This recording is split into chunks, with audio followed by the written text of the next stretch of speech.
partners to promote the sustainable development of Hambantota Port. Cabinet proposes state forest land for economic purposes.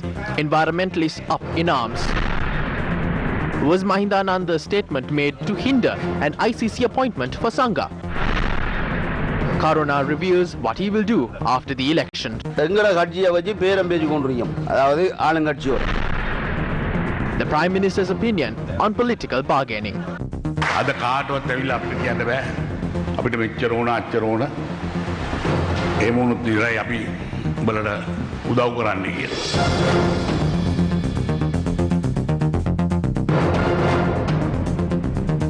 Good evening. This is Primetime News on TV1. On to a more comprehensive look on those stories and more. A Sri Lankan seafarer who arrived from India and underwent the 14-day mandatory quarantine procedure tested positive for COVID-19 today. Although he had not tested positive for COVID-19 during his time at the quarantine centre, a subsequent PCR test which was conducted while he was undergoing 14-day self-isolation in his home in Jintupitiya, Colombo 13 had confirmed he was a COVID-19 patient. However, Director General of Health Services Specialist Dr. Anil Jasingh had confirmed that he was not a patient who was identified from the community. Sri Lanka's total COVID-19 cases rose to 2,066 today. 79 patients recovered earlier today, bringing the total number of recoveries in the island to 1,827. 222 people are currently receiving medical treatment for COVID-19. In more news from here at home, the report of the MCC Review Committee has been handed over to the Cabinet of Ministers. Co-Cabinet spokesperson Bandula Gunawardena said President Gotabaya Rajapaksa has instructed the Cabinet to provide their recommendations during the next Cabinet meeting. President Gotabaya Rajapaksa has instructed all ministers to analyse this report and inform the Cabinet in regard of their opinion. Accordingly, each minister, following an in-depth analysis of the report, will submit their opinion in the form of a report to the Cabinet. We will be able to discuss this matter next week. Gotabaya Rajapaksa made it very clear that any agreement detrimental to this country will not be signed. We maintain a non-aligned policy with every foreign nation. Therefore, any agreement detrimental to our country will never be considered. Cabinet decisions regarding the MCC Compact will be announced next week.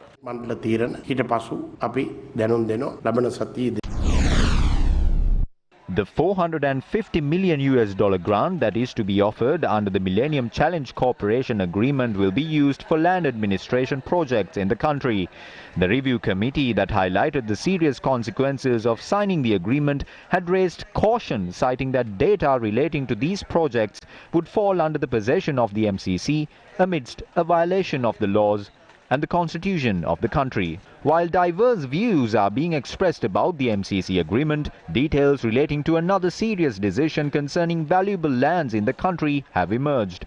Newsfirst had raised concerns over this matter as well over the last few days. This was regarding the steps taken to abolish the circular issued in 2001 to limit the handing over of other forest lands to various entities based on one's whims and fancies. The circular requires the approval of a special review committee before giving away these lands. If this circular is abolished, district and regional secretaries will be vested with the powers relating to lands that fall under their purview.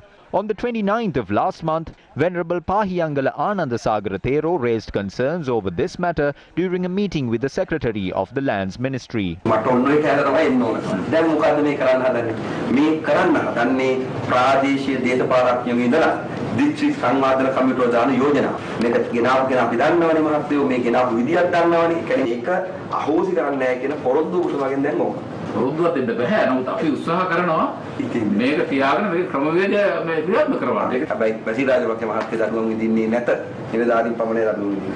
This matter has been put forward before the Cabinet. Farmers in dry areas, especially those engaged in chena cultivation, are facing hardships. Usable state lands that were under the purview of divisional and district secretaries had been handed over to the forest and wildlife departments through a circular in the past.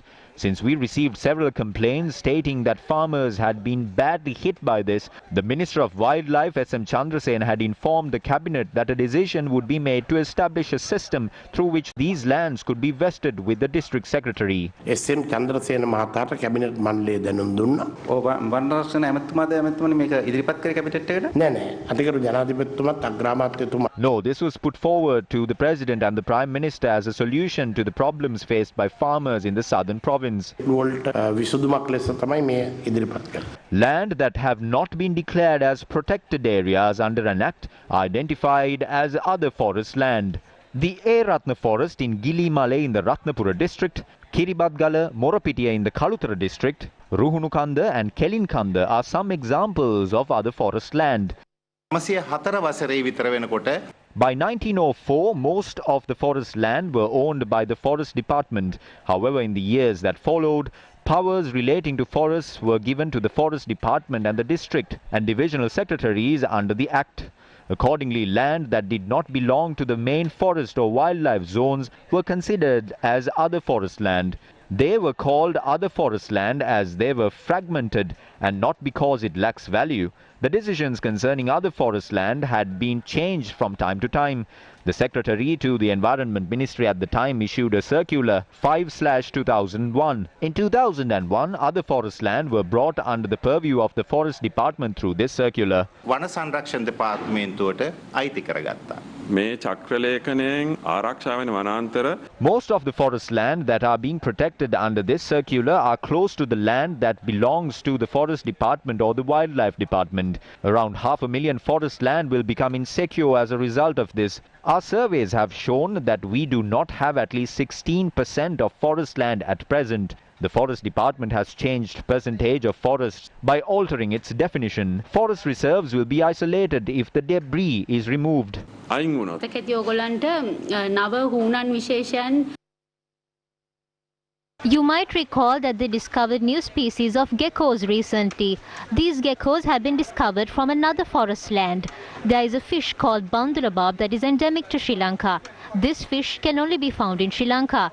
This fish only lives on other forest land. The diversity of species has brought value to the country because of these forest creatures and forest resources. Instead of paving the way to eradicate these species without protecting them, we request that the circular 5/2001 must not be amended to keep other forest land under the purview of the Forest Department. අවශේෂ වනාන්තර වන සංරක්ෂණ දෙපාර්තමේන්තුවේ යටතේ පවත්වාගෙන ඉදිරියට යන ලෙසයි. මේ කරන්න හදන්නේ හැම වෙලාවෙම What are they going to do? Although they portray that they stand on behalf of the people, the story is entirely different. If they want to provide lands and homes to the people and encourage farming, there is no problem. There are sufficient land.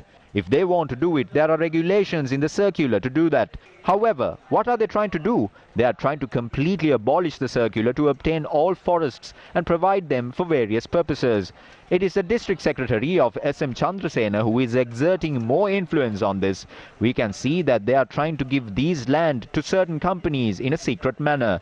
We have heard that there are 5 companies. They are on the list to obtain these land. මේ වෙනකොට list එකේ ඉන්නෝ මේ ඉඩම් ගන්න. While a discourse has been created over the MCC land administration project, what is taking place on the other hand? Is this another dangerous situation that threatens the valuable resources of the country?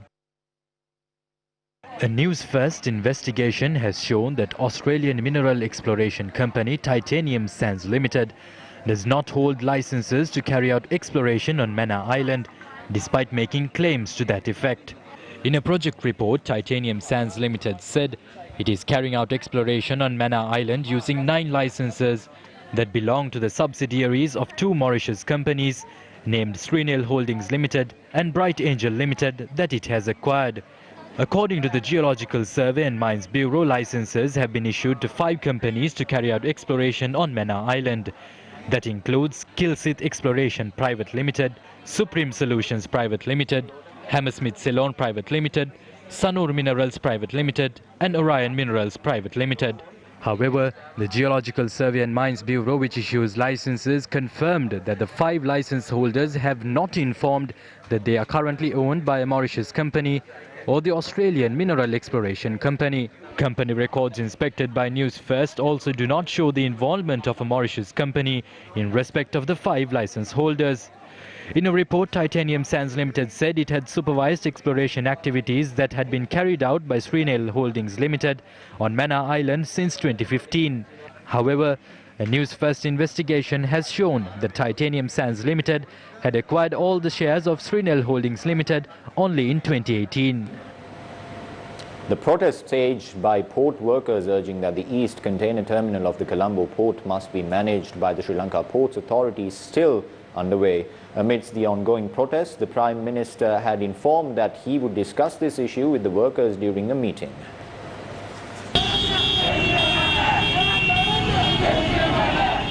The Port Joint Trade Union alleged that attempts are underway to sell off the East Container Terminal of the Colombo port to India. They claim that it is due to these attempts that 3 gantry cranes that have been shipped to Colombo has not been set up on the site of the terminal. However, Sri Lanka Ports Authority says that it was the former government that had placed the order for the cranes to be set up at a terminal that has not yet been constructed. It is against such a backdrop that port unions remained adamant over the demands and staged a protest by climbing on top of a crane. Another group that supported the workers remained inside the premises of the port last night.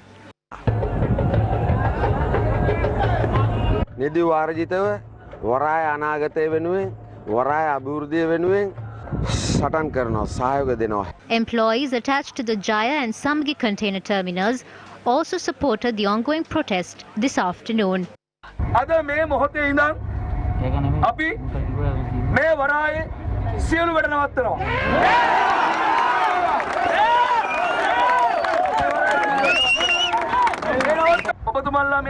From now onwards, we will be halting all activities at the port. There are no deals here. Join us only for a true course. It is the port's Shamal who is here and not the SLPP's Shamal.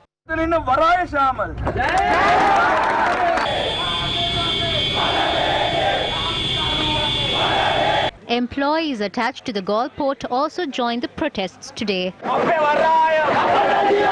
Subject Minister Johnston Fernando arrived at the ministry to discuss the ongoing issue.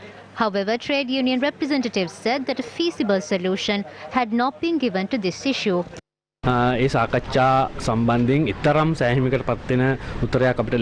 Minister Johnston Fernando had informed trade union representatives to respond to him after informing the fundamental matters that were discussed during the meeting to their co-workers. The minister, who waited at the ministry awaiting a response, left the premises afterwards. There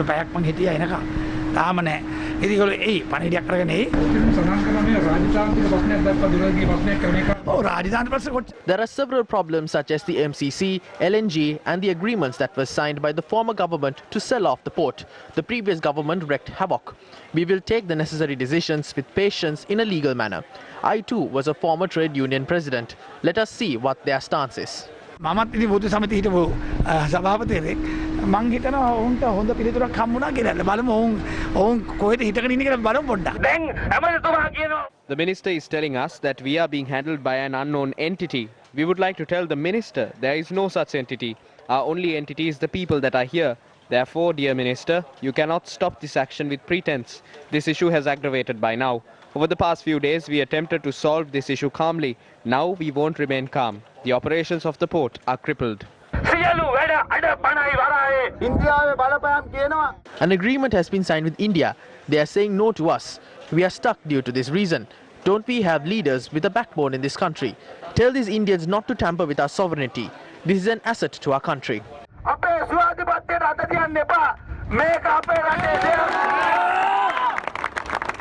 Trade union representatives met with the minister again and held discussions this afternoon. Since this is a diplomatic problem, the minister contacted the Prime Minister. The Prime Minister called us for a discussion to provide a feasible solution. We believe we can resolve this problem during that meeting. The Prime Minister has said that this issue will be resolved without affecting the trade unions and the port authorities. Today, we will be given transport facilities to meet the Prime Minister. ප්‍රකාශයක් කරලා තියෙනවා අපි අද රෑ පිටත් වෙන අපිට ඒක ප්‍රවාහන පහසුකම් දෙනවා අපි අග්‍රාමාත්‍යතුමා හම්බ වෙන්න යනවා. Queries were posed regarding the matter during today's cabinet decisions press briefing as well. When the cabinet convened yesterday, Subject Minister Johnston Fernando was vested with the responsibility of explaining this entire story to the media and general public. The gantry cranes were not purchased by our government. They were purchased by the previous government without doing a proper analysis. These gantry cranes are not suitable to be set up anywhere at a port. A special media briefing will be organized at the Department of Government Information soon, where this matter will be comprehensively explained by Minister Johnston Fernando. විශේෂිත සාකච්ඡාවක් ලබා දෙන්න. එමෙතුමා දැන් අර නැගෙනහිර ජැටියේ සම්බන්ධයෙන් එමෙතුමා දැන් මේ කියන්නේ සහයෝගිතා ගිවිසුමන්නේ අත්සන් කරලා තියෙන ඉන්දියාව සහ ජපානය සමග අපි ඊට පස්සේ ඒ සහයෝගිතා ගිවිසුම් කියන්නේ අවලංගු කිරීමට හැකියාවක් තියෙනවද කොහොමද එමෙතුමා? නෑ මම මේ පිළිබඳ පූර්ණ අධ්‍යයනය I have not studied this matter. The subject minister will explain this soon. දෙපාර්තමේන්තුවේදී මේ ඉදිරි දිනවලදී ඔබතුමාලට කරුණු පැහැදිලි කරයි. Fujian Transportation Maritime Silk Road Investment and Management Company Limited and Fujian Provincial Communication Transportation Group Company Limited have become strategic partners to develop the Hambantota port. The strategic partnership agreement was signed between these two companies and the majority shareholder of the Hambantota port, China Merchant Port Holdings. The value of the agreement is $268 million or approximately 51 billion rupees. The Fujian Provincial Communication Transportation Group Company Limited is a company that is carrying out many services in ports around the world. The China Merchant Port Holdings Company Limited invested $974 million in the Hambantota International Port Group. China Merchant Port Holdings had sold 23% of shares of one of its subsidiaries to the Fujian Provincial Communication Transportation Group Company Limited, and CMPH has earned $268 million through this transaction. The report of the MCC Review Committee is now in the hands of the Cabinet, and political factions continue to play the blame game. More views in this regard were expressed in the political arena today. I was the Chief Minister of Uva when the MCC agreement came in. Mahinda Rajapaksa was the Finance Minister, and upon his instructions, then Secretary to the Treasury, Gunathilaka, was sent to the Uva province to obtain proposals. This started during Mahinda Rajapaksa's time. However, Professor Gunaruwan claims that this agreement was signed during the previous government and they had obtained funds.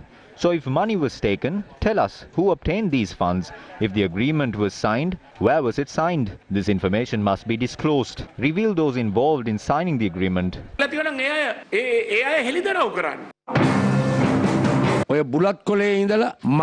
am a politician who represented the betel leaf. Back then, I too boasted just like them. They show a photo and make false accusations. I urge Uday Gammampila to refrain from making such accusations. Speak the truth. Why doesn't the government cancel this agreement? Why don't they use their executive powers to terminate the agreement? Warn the US government and tell them clearly that the MCC has been terminated and that we will not provide our lands to a foreign nation. Be straightforward in this matter and speak up without falsely accusing the previous government.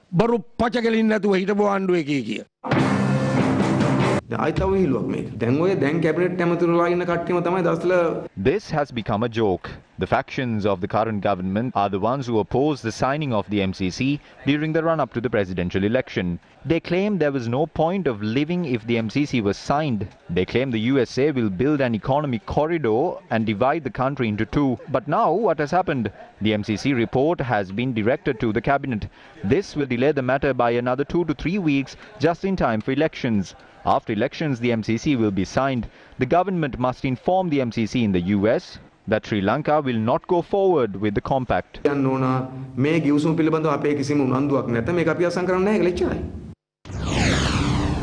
Amidst all these political statements, Sri Lanka has been downgraded by the World Bank to a lower middle income country a year after being promoted to an upper middle income status. In a statement published yesterday, the World Bank observed that Sri Lanka's GNI per capita that stood at $4,060 in 2019 had dropped to $4,020 this year.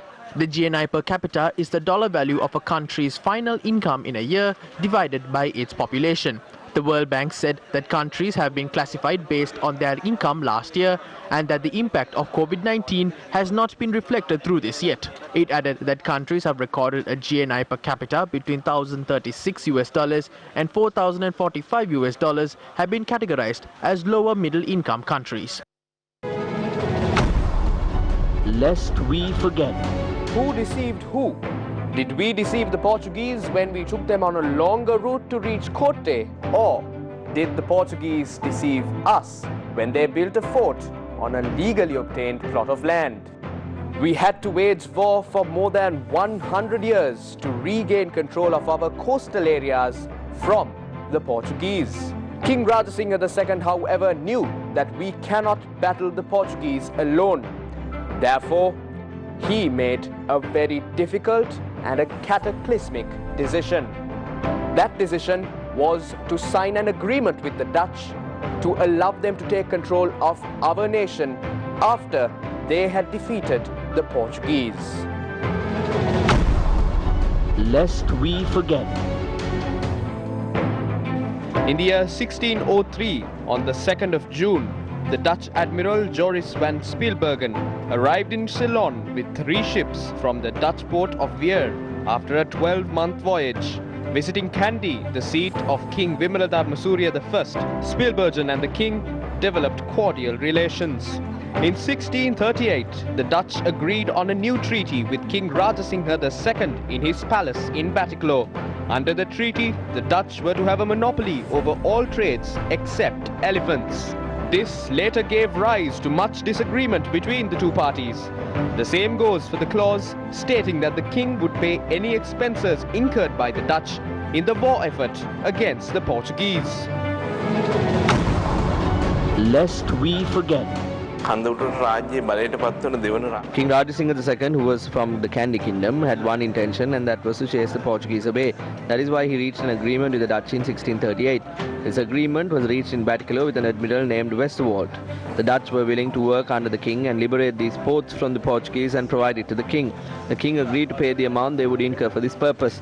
The forts captured from the Portuguese would be garrisoned by the Dutch or demolished as the king thought fit. The crucial clause, as the king thought fit, was however only included in the Sinhala and not in the Dutch text of the treaty.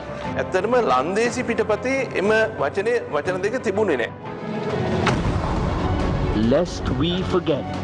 You would be unsurprised to know that we lost more than we imagined from that deal. Did we learn our lesson? More on this tomorrow. Lest we forget. As it was mentioned in your headlines tonight, former Test cricket captain Kumar Sangakkara was summoned before the Special Investigation Unit on Prevention of Offences relating to sports this morning to obtain a statement regarding the controversial statement made by former Minister of Sports Mahindananda Alutgamage, citing that the 2011 Cricket World Cup final was fixed.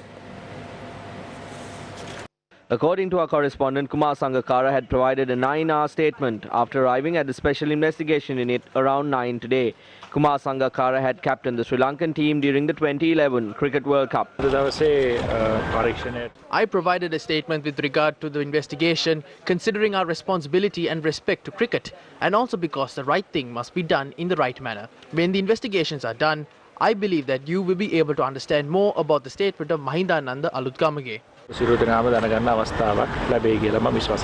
Meanwhile, the chairman of the International Cricket Council, Shashank Manohar, has resigned from his position. Accordingly, the ICC has taken steps to appoint its vice chairman Imran Khawaja as the acting chairman.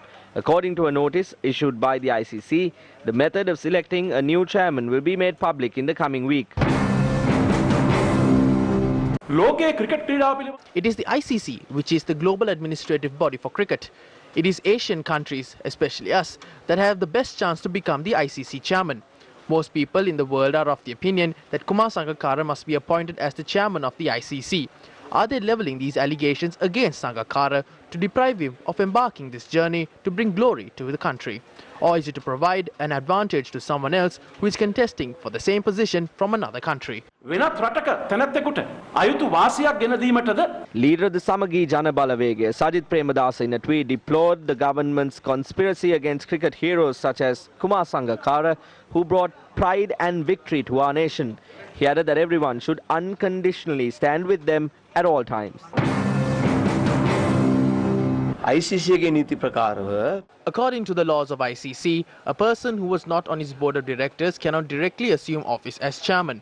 Therefore, after a few years, we will hold talks with other countries.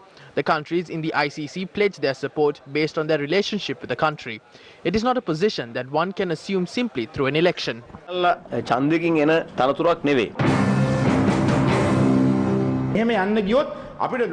If this continues, this will end up in a massive problem. The players will be afraid of playing. Parents will be afraid of sending their children to play. Evelyn Muralidharan, Kumar Sangakkara, Arjuna Ranatunga and Aravinda De Silva collectively contest against the Lanka, they would lose. That is because of corruption. They have secured their votes for money. We changed that system. Isn't that good? If someone has committed an offence in sports, they can be brought before the law. But what is this joke they are doing at the time of an election? I invite Namal Rajapaksa as well to protect these players.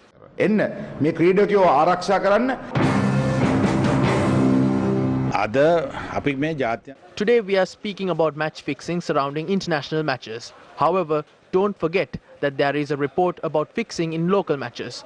An investigation has been carried out into that. However, 2 people who are identified as wrongdoers in the report are in cricket administration. This is because gambling is a transmittable disease.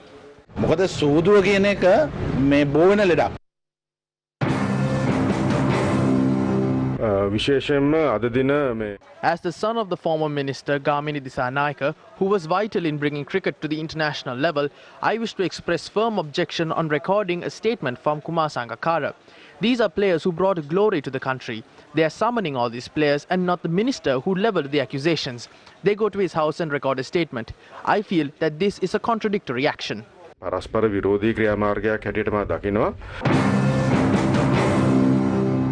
A silent protest was staged opposite Sri Lanka cricket today against the action that is being taken against Kumar Sangakkara. Who said that the match has been fixed? It was the sports minister at the time. Who was the president at that time? It was Mahinda Rajapaksa. Both of them travelled to watch the match. Upon returning to the country that night, Mahinda Ananda Alutgamage had entered a state of coma before gaining consciousness in 2020. He wakes up and says that the World Cup final was fixed. Whose government was in power at that time? Stealing and abetting are both wrong. They tried to loot millions by attempting to construct a ground amidst the coronavirus. Players such as Kumar Sangakkara and Mahela Jayawardena have been pushed to the wall simply because they objected towards it. They claim that Kumar Sangakkara is not suitable to become the chairman of ICC. However, a bookie is suitable to run cricket in Sri Lanka. Whose contacts are they implementing? On multiple occasions, I myself have questioned the cricket board being in parliamentary committees on how accounts were opened under its name in foreign countries. They said that a sports university would be built. However, nothing was achieved in the end. The corruption behind these activities must be investigated. We regretfully state that they are engaging in an unscrupulous activity that destroys the reputation of talented cricket captains such as Kumar Sangakkara, Mahela Jayawardena, Aravinda De Silva and Upul Taranga.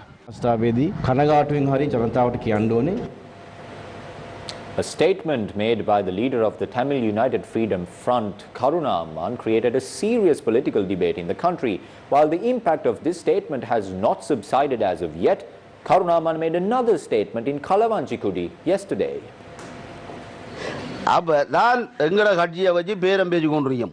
We are bargaining as a party with the government. We are saying that we have this many candidates and that we will support them only if these matters are done for us. We want at least one representative in Batiklo. It is only then that we will be able to develop. I know how it should be done. You are aware that a 30-second clip of me went nuclear. It was Karuna Amman everywhere. I was on the radio and the TV. I spoke an hour during that day. I spoke about the problems the people face. There were many losses in the war. That is the truth. There shouldn't be such incidents in the future. That is what I said. And someone has edited it. Who is this Sajid Premadasa? He was made to speak about it. Then I said that it was his father that provided 5,000 guns, 5,000 bombs and 10 million bullets and over 250 million in cash to develop the LTTE. Now he cannot go before the Sinhala people. He got entangled in this. He has understood that it is not good to touch me. That is why the Prime Minister is shouting my name. He asked everyone to keep quiet.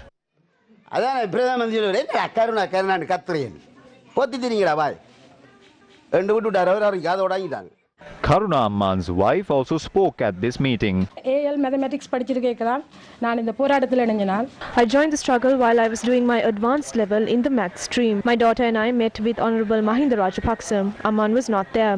They tried to misrepresent that as well. I spoke to him directly. I asked him what has been done to the fighters. Then he told me there are Sinhalese females in parliament and there are females from Jaffna in the parliament. He asked me to wait till Basil Rajapaksa returned and to provide nominations to contest from the east. He's the one who gave me the idea to contest. அவர்தான் எனக்கு முதலாவது idea கொடுத்தார் இந்த எலெக்ஷன்ல நிக்கிறதுக்கு.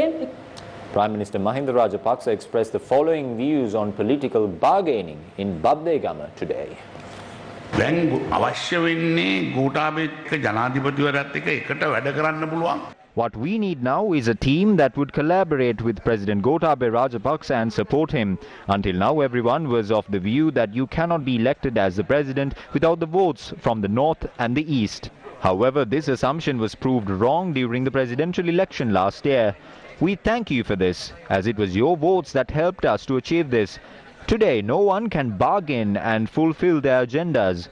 This was how they got things done from us. Yesterday, I met with editors of Tamil media outlets. I asked them what have the MPs of those provinces done to the general public. They themselves accepted that nothing was done until our government came into power. To us, the provinces never mattered. All we cared was about developing this country as a whole.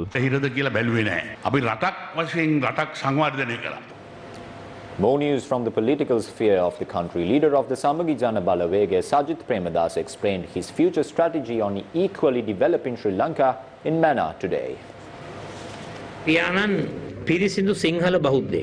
My father and I are pure Sinhalese Buddhists. While giving priority to Buddhism, we will ensure all other religions, nationalities and communities are protected. Racism and extremism will be eradicated after we win the election on the 5th of August. We all must remember one thing. Our country's safety will not depend on a few lines stated in our country's constitution. If we are to safeguard our nation, all citizens must etch the fact that we are all Sri Lankans at heart. We are all equal. There are no classes among us. This is a fair country for all of us. Everyone will be treated equally without any differences. There will be peace and unity among us. Our objective is to create such a country. No matter what your religion or nationality is, everyone will remember that this is our motherland. Our objective is to create a country where everyone will be treated equally. Sajith Premadasa සූදානම් කියන එක මම තමුන්නාන්සලාට කියන්න කැමතියි. President Gotabaya Rajapaksa has ordered his photographs not be used by any candidates contesting the upcoming election in their propaganda campaign. In a Facebook post, the president said no public officials serving in the security forces, government service, corporations, boards and statutory bodies should engage in political activities. The post read, the secretary to the president in a letter to all governors, ministry secretaries, district and provincial secretaries, heads of corporations, boards and statutory bodies and other heads of divisions stated, information has been received to the effect that candidates contesting the election are using the photographs of the president in their campaign to secure service of the army officers and public officials and promise job opportunities. The president had instructed the secretary to strictly advise relevant parties not to use the photograph in election campaigns and the public officials to refrain from engaging in political activities. The secretary in his letter to governors, ministry secretaries and heads of entities with a copy to the chairman of the Elections Commission has instructed to ensure that all government officials strictly follow the orders. We are crossing over to a short commercial break. Stay with News First. We will be right back. London A-level students, complete your Edith Cowan University degree in 2 years in Sri Lanka and transfer for your masters to the top 100 universities in the world. ECU is ranked 9th in the world for quality education and 1st in Australia for starting salaries, with notable alumni such as Hugh Jackman, Dominic Parcell and Jai Courtney. Playing this weekend on Yes 101. The Weekend Top 30 with Hollywood Hamilton. What's up? It's Hollywood Hamilton. You know what we do around here. It's the fastest moving countdown in America. Some of the biggest names in the industry in the studio. Hi, I'm Ariana Grande. This is Drake. This is Lady Gaga. Backstage with us and on the WT30 hotline. I'll catch you this weekend for the Weekend Top 30. The Weekend Top 30 with Hollywood Hamilton on Yes 101. We want a clean government. Think before you vote.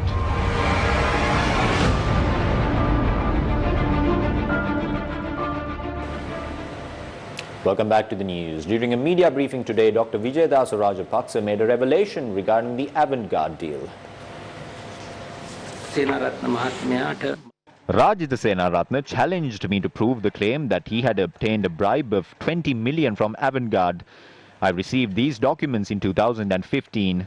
This document reveals of a check dated 11th August in 2015 valued at 5 million rupees which was subsequently cashed. I have the relevant bank statement in my possession to prove this also. There is another check dated 14th of June valued at 5 million rupees. As per the bank statement, this check was cashed as well. Another check was written for another 5 million rupees. This check is dated 8th July 2015. I have with me the relevant invoices from Avantgarde as evidence. Dr. Sayura Samarasundara, the former chairman of the State Pharmaceutical Corporation, who was appointed by former Minister Rajitha Senaratne, had accepted these invoices and his signature is also there. The remaining 5 million rupees was given in cash to Rajitha Senaratne.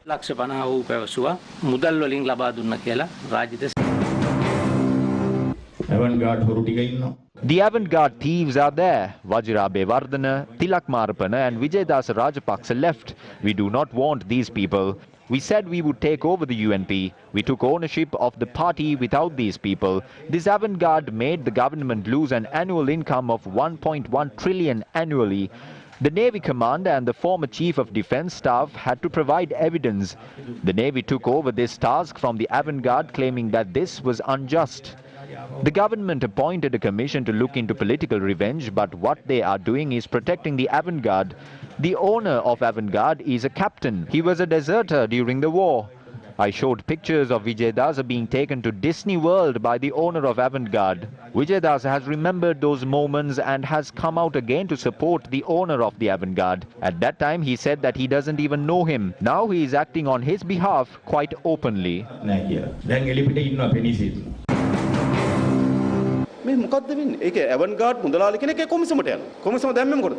What is happening? A businessman from Avantgarde has gone to the commission. Why was the commission appointed? It was appointed to probe any influences on state officials. But who goes to the commission? A businessman. A case against him is being heard at the High Court. He requested for an injunction order to be issued by the Supreme Court, but that too was rejected yesterday. There is a case in the High Court. Additional Solicitor General Janaka Bandara appears on behalf of the AG in that case. The relevant individuals question this person from Avantgarde in the High Court. He is representing the state. He handles the case. In the commission, he is questioned by the Avantgarde individual. What is happening to this country? The thief questions the CID at the commission. This is nothing but a commission appointed to vindicate wrongdoers. If this is how the law of the country is being handled, the CID will not probe the wealthy people of the nation. Why? Because those officials will be questioned. We are ready for anything. I will tell you this, however. We will ensure the conspiracy that is in place to destroy these institutions will be defeated by us in court. President Gotabaya Rajapaksa says he will work towards protecting local artists. President Rajapaksa made this statement during a meeting convened at the Presidential Secretariat last evening. The meeting was convened to discuss the difficulties faced by local artists at present. The meeting was attended by Prime Minister Mahinda Rajapaksa as well. During the meeting, President Gotabaya Rajapaksa said he will support local artists amid the COVID-19 outbreak. The lack of copyright holders locally and internationally was also discussed during the meeting. Steps will be taken on a state level to safeguard the rights of content creators. The government's decision to grant a concessionary interest loan for artists was not implemented by state banks, and this too was discussed during the meeting. On to a more somber note tonight, a police officer fell prey to a crocodile in close proximity to the Magalgoda water pump station in Mathura. The attack had taken place when the police officer had attempted to recover a mobile phone which had fallen into the Nilwala River. 54-year-old Atula Vadanambi was a resident of Tihagoda, Mathura. Atula was a father of 4 and was attached to the Halsdorf police. He was on leave from duty due to an illness. Atula had travelled near the Magalgoda water pumping station at around 10:30 last night with several of his friends. At that instance, a friend's mobile phone had fallen into the Nilwala River. Atula, who did not think twice, had gotten into the river to fetch the phone. He said to me, let's get the phone back, and he went into the river. He attempted to recover the phone with his leg, but he couldn't. He then removed his shorts and shirt and got into the river. He recovered the phone and gave it to me. He then attempted to climb back up, but he couldn't because the surface was slippery. I told him to climb up from a different side. That very instance, he told me he felt a crocodile was pulling him from his legs and went underwater. I did not see anything thereafter. Although area residents attempted to locate Atula throughout the entirety of last night, they were unsuccessful. Atula leaves behind his wife, 3 daughters and his son.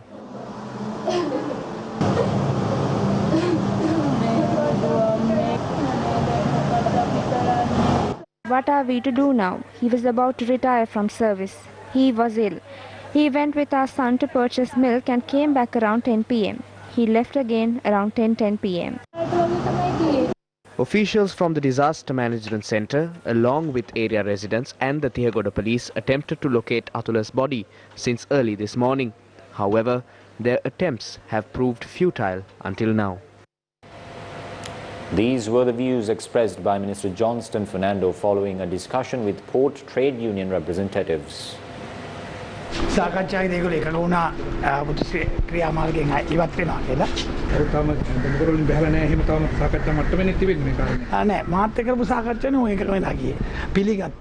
No, that was not the case during the discussion with me. It was accepted that the port is suffering great damage as a result of this. According to what we have been informed, some employees are engaged in a trade union action and not everyone. I informed the chairman to bring this to the attention of the CID. We have learnt that a former chairman who served during the Good Governance government had met with some officials yesterday and is behind these activities. No,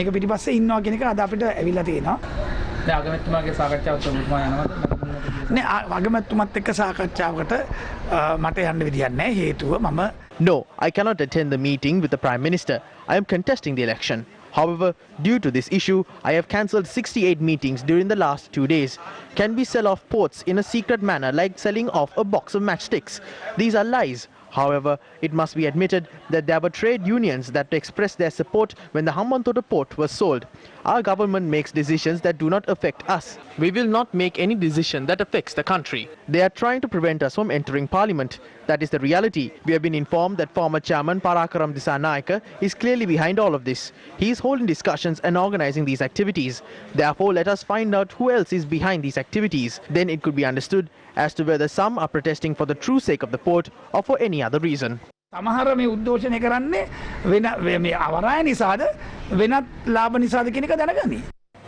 Former Test cricketer Muthaiya Muralidharan is also on the political stage at present. During an SLPP party supporters meeting held in Hatton yesterday, Murali expressed the following views. Before Gotabaya Rajapaksa was appointed the president, he made a request from me to join Viatmaga. I accepted the request very happily. 2 months after his victory, he summoned me. I went to his office. He then told me, Murali, we need to work together. Therefore, I see it befitting for you to be appointed the governor of the northern province. I told him, politics does not suit me. I am a sportsman. I only like to help people. I told him not to be disheartened, but I cannot accept that appointment.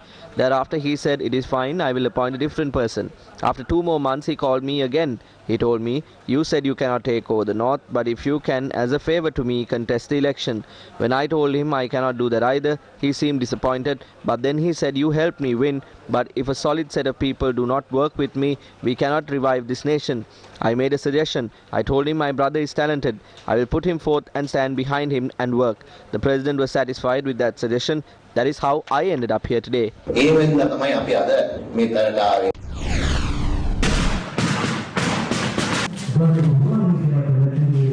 UNP Elections Operations Office of the Kelaniya Electorate was declared open today. We have 2 challenges to face. One is a part of the United National Party that went their way, and the other is the government. I accept that during the 4.5 years we were in the government, we failed to provide jobs to our supporters. We faced many issues, and because of this our supporters were disappointed in us. We accept this. However, friends, you must remember, During our government, we carried out several projects. Many leveled several accusations against our government. They claimed we were trying to divide our country and give it to America. They claimed we were trying to sell our country to foreign nations. But what has happened now? The present government is selling our national assets. The government is attempting to sell parts of the Colombo port to India. Those who leveled baseless allegations against us are the ones who are carrying them out now.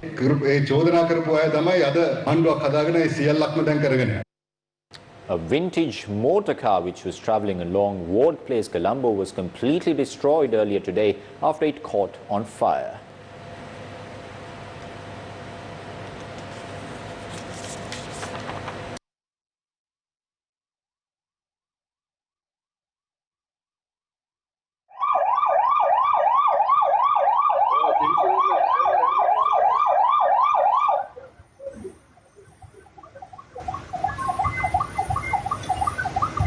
Sri Lanka's election headquarters, where key political movers and shakers are seen and heard, where party stalwarts and fresh faces are equal, where statements are made.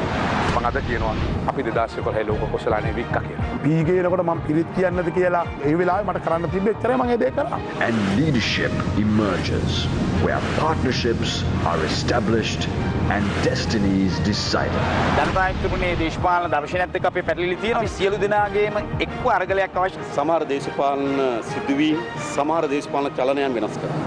Only News First.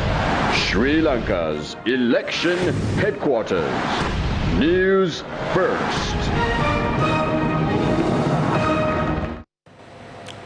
The Colombo Chief Magistrate permitted directives to detain and interrogate until the 8th of July the 12 Police Narcotics Bureau officers arrested by CID on charges of trafficking drugs. The 12 suspects were produced before the Colombo Chief Magistrate Lanka Jayaratna this evening. The 12 arrested PNB officers are 1 police inspector, 2 police sub-inspectors, 3 police sergeants and 6 police constables. The Chief Magistrate ordered for the 12 police officers to reappear in court on the 8th of July for observation.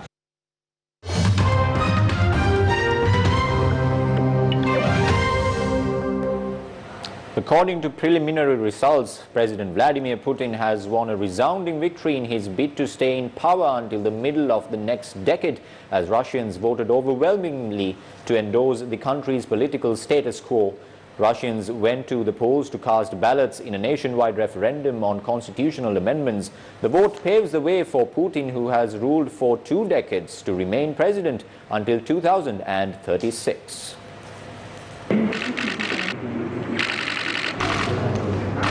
Campaign literature made up little mention of the real purpose of the referendum, framing it as a return to old-fashioned family values designed to appeal to conservative voters. Our country, our constitutional, our decision was the slogan of the information bulletin explaining the constitutional reform to voters. But the brochure glosses over one key point.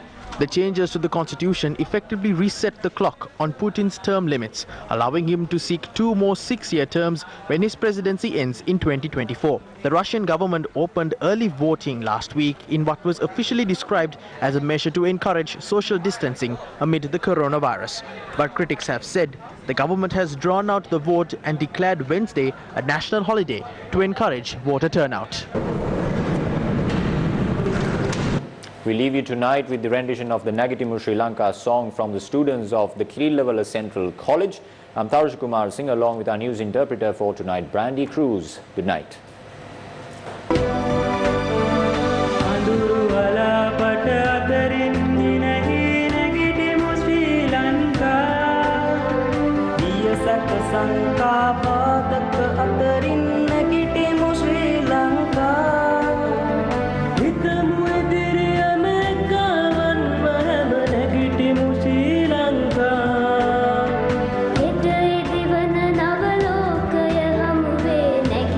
Sri